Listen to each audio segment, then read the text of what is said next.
खबरों को विस्तार से जानेंगे।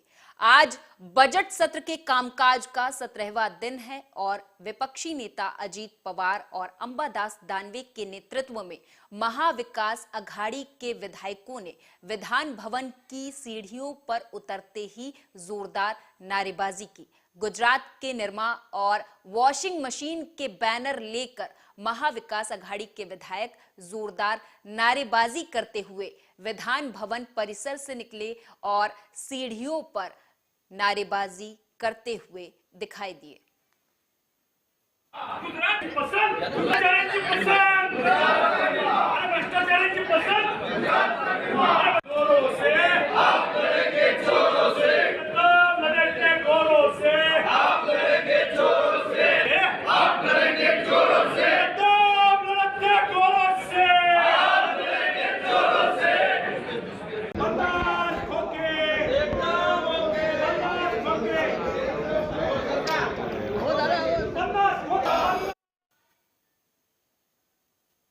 मुंबई से सटे मुंब्रा में अवैध मस्जिद पर कार्यवाही की मांग की गई। बता दें कि एमएनएस नेताओं ने मुंब्रा के पहाड़ी पर अवैध रूप से बनी मस्जिद को लेकर अल्टीमेटम दिया है।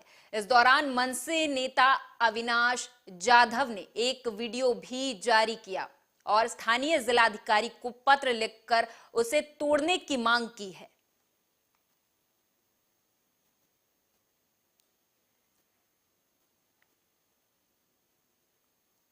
बता दें कि राज ठाकरे के शिवाजी पार्क में माहिम दरगाह के पीछे अवैध निर्माण पर सवाल उठाने और उस पर शासन के द्वारा तोड़कर कार्रवाई करने का मनसे ने क्रेडिट ले लिया। बता दें कि मनसे प्रमुख राज ठाकरे ने अपनी रैली में कहा था कि माहिम दरगाह के पास समुद्र में अवैध रूप से दरगाह बनाई गई है। अगर 1 महीने में उसे नहीं हटाया गया तो उसी के पास गणेश मंदिर का निर्माण मनसे करवाएगी। राज ठाकरे के अल्टीमेटम के अगले दिन यानी 23 मार्च को सुबह सुबह उस दरगाह को ध्वस्त कर दिया गया। इसे मनसे ने अपनी जीत बताते हुए इस विषय पर पोस्टरबाजी की है।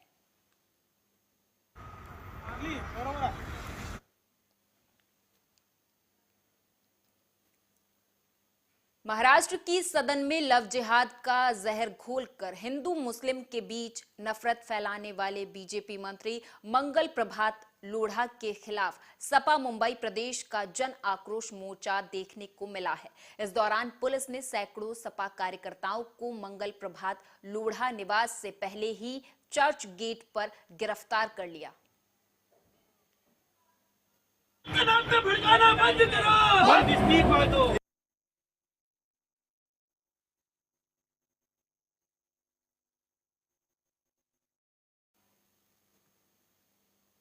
बॉलीवुड के दबंग सलमान खान को जान से मारने की धमकी भरा एक ईमेल मिला था। इस मामले में मुंबई पुलिस गहनता से जांच कर रही है। अब पुलिस के इस ईमेल का एक ब्रिटिश लिंक मिला है। पुलिस की माने तो जिस ईमेल आईडी से सलमान खान को मेल भेजा गया था वो मेल यूके में स्थित एक मोबाइल नंबर से जुड़ा हुआ था। अब पुलिस इस पूरे मामले में आगे पड़ताल कर रही है।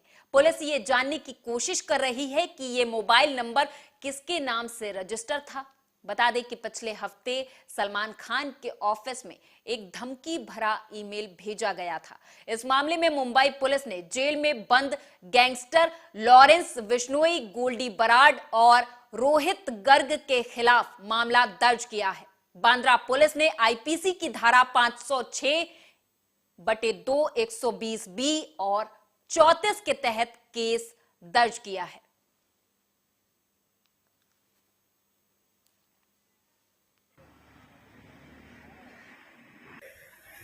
क्रिकेट के लीजेंड कपिल देव पहली बार रियलिटी शो फॉर्मेट पर आधारित एक दिलचस्प show driving with the legends जल्द लेकर आ रहे हैं। इस अनोखे शो की शूटिंग स्विट्जरलैंड में होगी। ये अपने आप में एक अलग सा शो है जो दर्शकों को रोमांचित करने वाला है। लेजेंड्स और उनके जीवन के बारे में ये show driving with the legends launch कर दिया गया है और अभी से इसकी चर्चा शुरू हो गई। रंजीत, शिव ठाकरे, निर्देशक आनंद कुमार, मनीष वर्मा मीडिया लिमिटेड के डॉक्टर योगेश लखानी और कई मेहमानों ने इस इवेंट में शिरकत की है।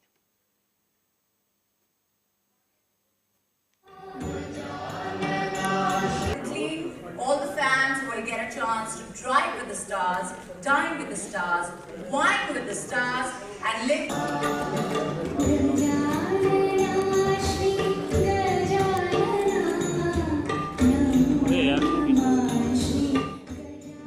खेल लिया वही काफी है, उसी को संभाल के रख लो काफी है। ये तो छुट्टी लेके जा रहे हैं, मेरे को छुट्टी दिला रहे हैं इसलिए जा रहा हूँ। एक्टिंग मेरा काम नहीं है, एक्टिंग काम एक्टर्स का है, मैं एक्टर नहीं हूँ। मैं तो स्पोर्ट्समैन हूँ और वही रहना चाहता हूँ, नहीं ना सर। आप लेकिन कुछ लोग जाना चाहते हैं, वो हैं। मैं सुनील गावस्कर का फैन हूँ, रवि शास्त्री 20 साल खेले, 40 साल क्रिकेट की बात की।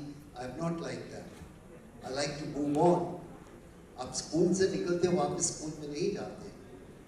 आई think that's what I am. I like to see the world, I like to meet different people, that's what it's learning. Some people become professor, I don't want to be, I want to move on. कल जिंदगी में क्या है, क्या खूबसूरत है, वो देखना चाहता हूँ। वही वापस जाके क्रिकेट में क्रिकेट की बात करना, मुझे लगता है कि वो मेरा पीरियड निकल चुका है।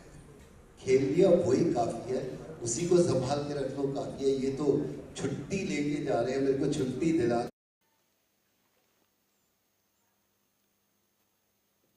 मुंबई की गोरेगांव पुलिस ने महज 24 घंटे के अंदर महिला से 2 तोले के सोने की चेन स्नैचिंग करने वाले 3 स्नैचरों को गिरफ्तार कर लिया है। तीनों आरोपी शातिर चैन स्नैचर हैं। इन आरोपियों ने गोरेगांव में बस स्टॉप पर बैठी एक महिला का 2 तोले का चैन चोरी कर फरार हो गए थे। केसम पाठीमागं नेऊन तिच्या गळ्यातील चेन खेचून पळून गेला होता। पळताना त्या लेडीने आरडाओरड करून त्याच्या पाठीमागे पळाले असेल, तो पुढे अंतरावर जाऊन त्या स्कूटीवर बसून एका स्कूटीवर बसून निघून गेला। ही माहिती मिळताच आम्ही पोलीस स्टेशनचे सर्व अधिकारी अंमलदार सक्रिय होऊन घटनास्थळी गेलो। वरिष्ठ अधिकाऱ्यांनी पण घटनास्थळी भेट दिली। त्यानंतर आम्ही बाकीच्या पोलीस स्टेशनचे डिटेक्शन ऑफिसर अंमलदारांना बोलून टीम फाउंड केल्या आणि त्या येण्याच्या आणि जाण्याच्या मार्गावर सगळं सीसीटीव्ही जवळ 50 ते 60 सीसीटीव्ही फुटेज आम्ही ठिकाणचे पाहिले। त्यामध्ये एक ॲक्टिवा मोटर स्कूटी, त्यावर 3 मुले जाताना दिसली। त्याचं आयडेंटिफिकेशन करून त्या स्कूटरच्या ॲक्टिवा मोटरच्या मालकाला शोधून काढला।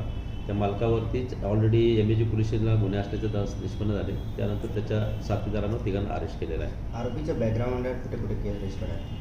3 आरोपी आहेत, 3ही क्रिमिनल्स आहेत। त्यांचं बॅकग्राऊंड यापूर्वीचं पण चेन स्नॅचिंगचं आहे। गोरेगाव पोलिसांनी समाजवादी पार्टी के विधायक और प्रदेशाध्यक्ष अबू आसिम आजमी ने पत्रकारों से बात करते हुए कहा कि रायगढ़ जिले के चिचोटी में किसी पर प्रांतीय ने छेड़छाड़ की वारदात को अंजाम दिया तो उस पर प्रांतीय कर के खिलाफ कार्रवाई की जानी चाहिए। लेकिन ऐसी बात को मुद्दा बनाकर कई पार्टी के नेता वहां रह रहे बेकसूर पर प्रांतीय लोगों के साथ मारपीट कर रहे, जो कि सरासर गलत है। रायगढ़ जिले में चिचोटी एक जगह है, वहाँ पे कोई महिला की छेड़छाड़ हुई, उसके छेड़छाड़ हुई, उसको पकड़ो, उस पर केस करो, सजा दो, उसमें कोई एतराज़ नहीं, बिल्कुल होनी चाहिए। परंतु छेड़छाड़ के बाद वहाँ के नेताओं ने जितने उत्तर भारतीय हैं उनको मारना शुरू कर दिया। उनको घरों से निकाल रहे हैं कि इनको घर से निकालो, इनको भाड़े में कोई घर मत दो।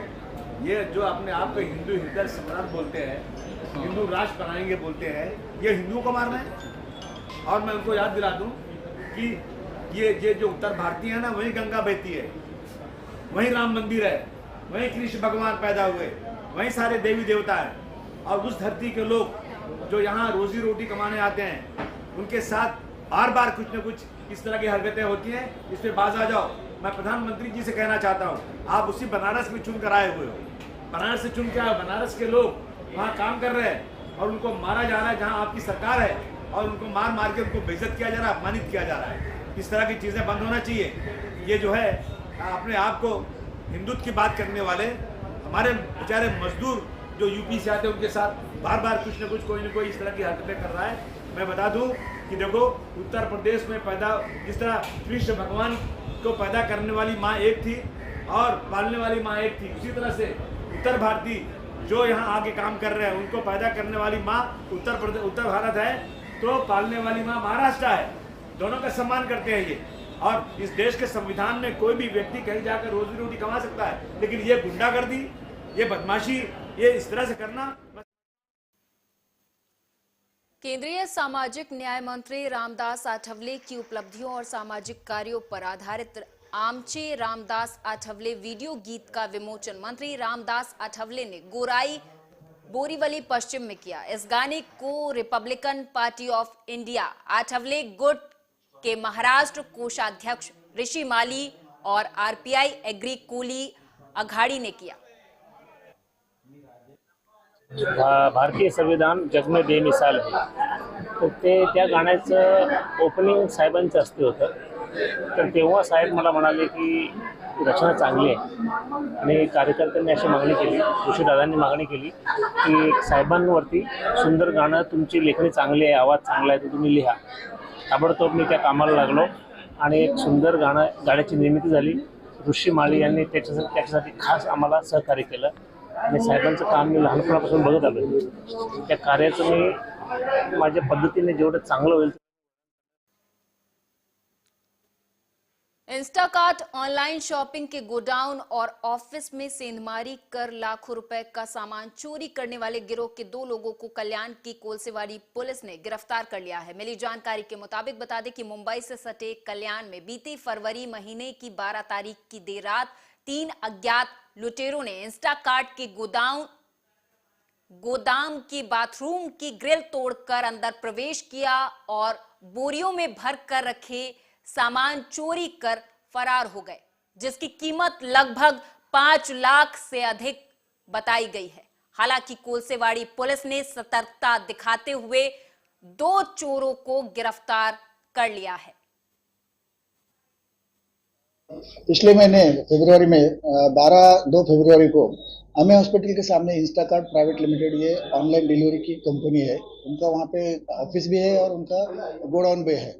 तो 12 तारीख के रात को और 13 तारीख के सुबह तक उस इंस्टाकार्ट प्राइवेट लिमिटेड कंपनी के ऑफिस या गोडाउन में से तकरीबन 5,19,000 रुपए का माल चुराया गया था, जिसमें 17 मोबाइल थे, बाकी डिलीवरी के आइटम्स थे, शूज होंगे, ऐसा बाकी बहुत सारा आइटम था। ऐसे 5,19,000 की चोरी वहाँ से हुई थी। जब घटना घड़ी तब मेरे साथ पीआई क्राइम नवी मुंबई के नेरुल इलाके में रहने वाले एक बिल्डर की हत्या के मामले में बिहार से 3 शूटर गिरफ्तार किए गए हैं। तफ्तीश में सामने आया कि 25 साल पुरानी दुश्मनी खून में तब्दील हुई।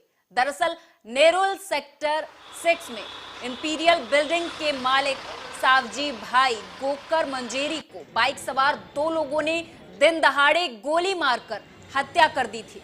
इस मामले में नई मुंबई पुलिस ने बिहार से 3 शूटरों को गिरफ्तार कर लिया है। पुलिस ने जानकारी दी कि मृतक ने आरोपी के उसके परिजनों से गांव में जाकर मारपीट की थी। इसी का बदला लेने के लिए बिहार राज्य से 3 शूटरों को बुलाकर बिल्डर की हत्या करवा दी गई। पुलिस इस हत्या के मामले में महक, जयराम भाई नारिया समेत अन्य 3 शूटर को गिरफ्तार कर चुकी है।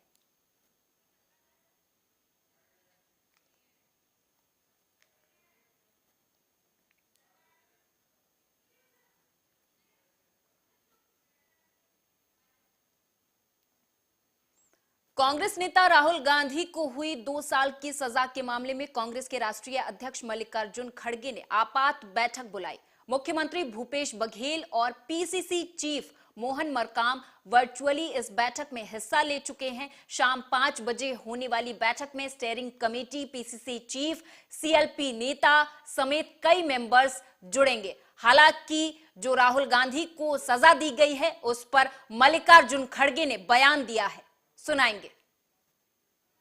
कौन इस देश के पैसे लेके भाग गए और कौन LIC और SBI के पैसे लेकर अमीर बने और 2.5 साल में 12 लाख रुपए किसने कमाया, किसकी संपत्ति बढ़ी, इसका जवाब दो।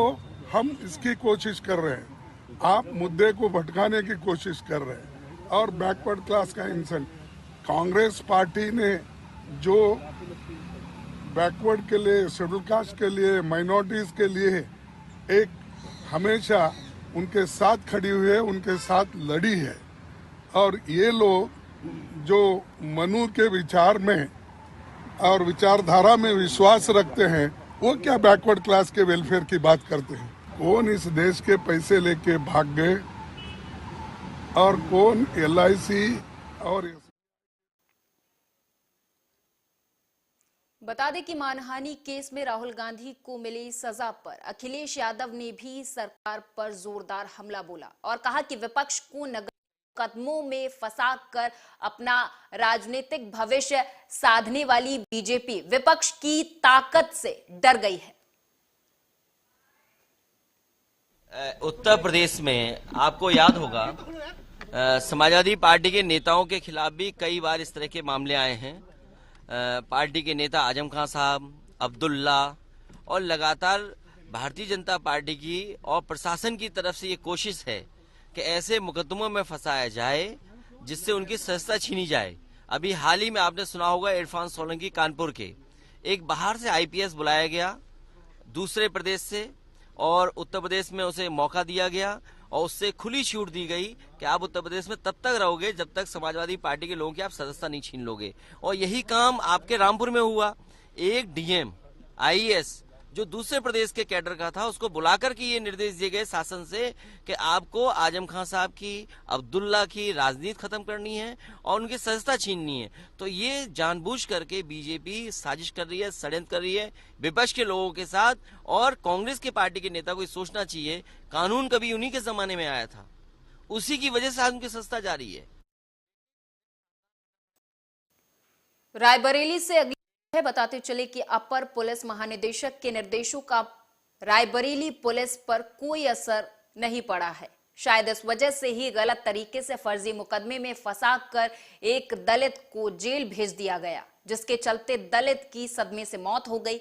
हालांकि इस दौरान परिजनों ने पुलिस अधीक्षक कार्यालय पर शव रखकर प्रदर्शन किया और न्याय की मांग की है।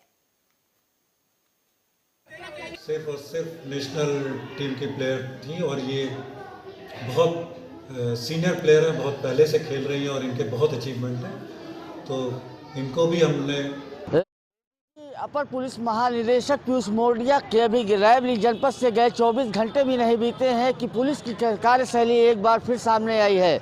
आप देख सकते हैं कि एक युवक यहाँ मृत अवस्था में लाया गया है परिजनों के द्वारा। इसके जो है बेटे को जो है वो NDPS एक्ट के तहत जो है वो चालान कर दिया गया था और घर वालों को सूचना नहीं दी गई थी। आपको बताते चले कि जब इस बुजुर्ग को पता चला और ये पता करने के लिए थाने गया, उसी सदमे में इसकी मौत हो गई है। तो भदोखर पुलिस लगातार विवादों में जो है उसका लाता रहा है और एक वानगी आज फिर दिखाई पड़ी है कि यहाँ पर जो है परिजन जो है उसकी लाश लेकर जो है वो यहाँ पर आए। हमारे साथ कुछ लोग हैं, इनके साथ इनसे जानते हैं आखिर क्या हुआ था। क्या नाम है आपका? निहित वाजपेयी नाम है, क्षेत्र पंचायत सदस्य मोहम्मदपुर कुचरिया का निवासी हूँ। नहीं जी, क्या हुआ था? ये मामला ये हुआ था कि इनके जो मृतक है, इनका जो लड़का है वो थोड़ा कम दिमाग का है। वो ऐसे ही जो है वहाँ बैठा था, अपना जो देसी होता है ऐसे उसको ऐसे पी रहा था, अपना नशा करता है, कम दिमाग का है। तो उसको आई पुलिस और उठा ले गई और उठाने के बाद उसके ऊपर 2 किलो गांजा और प्लस असलहा लगा करके उसको जेल भेज दिया गया। और इसके बाद जब इनके घर वाले सबको सूचना हुई, ये गए, जब जानकारी किए वकील सबसे किए तो इतना ये टेंशनाइड हो गए, कभी आज तक ये जेल वगैरह कहीं कुछ देखे हैं नहीं। लौट के आए, उसी सदमे में इनके हार्ट अटैक आ गया, ये आदमी मृत हो गया, तुरंत घोषित हो गया। तो क्या मांग है आप लोगों की? हमारी मांग है कि हमें उचित न्याय मिले। ये भदोखर थाने ने जो अन्याय किया है इन परिजनों के साथ, ये लोग SC हैं, इन परिजनों के साथ जो अन्याय किया है इसका हमें न्याय चाहिए। बस हम यही है कि भदोखर थाने में ये सब गलत किया है, उनके खिलाफ उचित कार्रवाई की जाए। कोतवाल साहब और सबके ऊपर उचित कार्रवाई की जाए। जो इतना बड़ा घटना को अंजाम हुआ है, सिर्फ उसकी वजह कारण सिर्फ भदोखर थाना है। तो सीधा सीधा इन लोगों ने आरोप लगाया है कि गलत तरीके से इनके बेटे को जो है वो जेल भेजा गया और उसी सदमे में पिता की मौत हो जाती है। तो बड़े गंभीर आरोप लगाए हैं थानाध्यक्ष भदोखर के ऊपर और तत्काल जो है कार्रवाई की मांग करते हुए यहाँ पर पुलिस अधीक्षक के कार्यालय पर सौ रखकर लगातार प्रदर्शन जारी है। हालांकि अभी पुलिस विभाग का कोई भी उच्च अधिकारी मौके पर नहीं पहुँचा है। अब देखना है जाँच ठंडे बस्ते में जाती है, थानाध्यक्ष के खिलाफ कार्रवाई होती है। कैमरामैन विपिन के साथ ओम शंकर शुक्ला, आर्या न्यूज, रायबरेली। एडीजी। अगली खबर आगरा से है, जहां पर 10,000 रुपए के इनामी बदमाश मनोज को पुलिस मुठभेड़ में घायल कर दिया गया है। उसे पुलिस ने जिला अस्पताल में भर्ती करा दिया है। बीती रात पिनाहट थाना पुलिस और स्वाट टीम से हुई मुठभेड़ में मनोज उर्फ टोंटी के पैर में गोली लग गई। गोली लगने से आरोपी जमीन पर गिर पड़ा। मौका पाकर पुलिस ने उसे गिरफ्तार कर लिया है।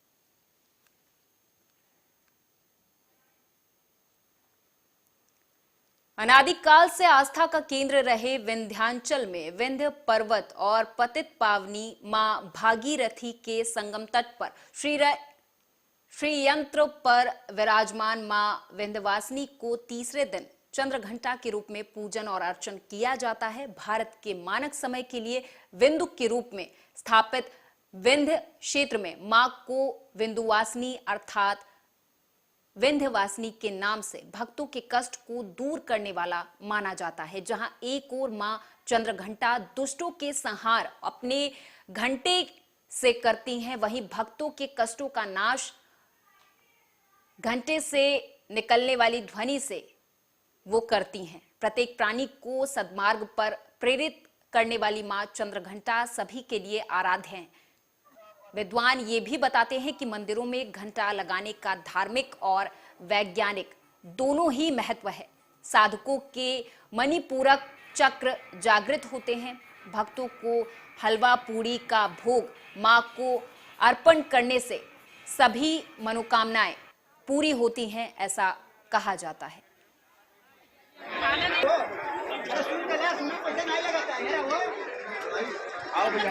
जी, आज नवरात्र का तीसरा दिन है, तृतीयम चंद्रघंटेति। हमारे पुराणों में आया है कि आज के दिन भक्त चंद्रघंटा के रूप में भगवती का पूजन करते हैं। पिंड जप प्रवरारूढ़ा चंडकोपास्त्र कैर्युता प्रसादम तरुते मह्यम चंद्रघंटेति विश्रुता। भगवती के मस्तक पर घंटा के अर्ध चंद्र हैं, इस प्रकार से उन्हें चंद्रघंटा के नाम से जाना जाता है। जी, आज नवरात्र का तीसरा।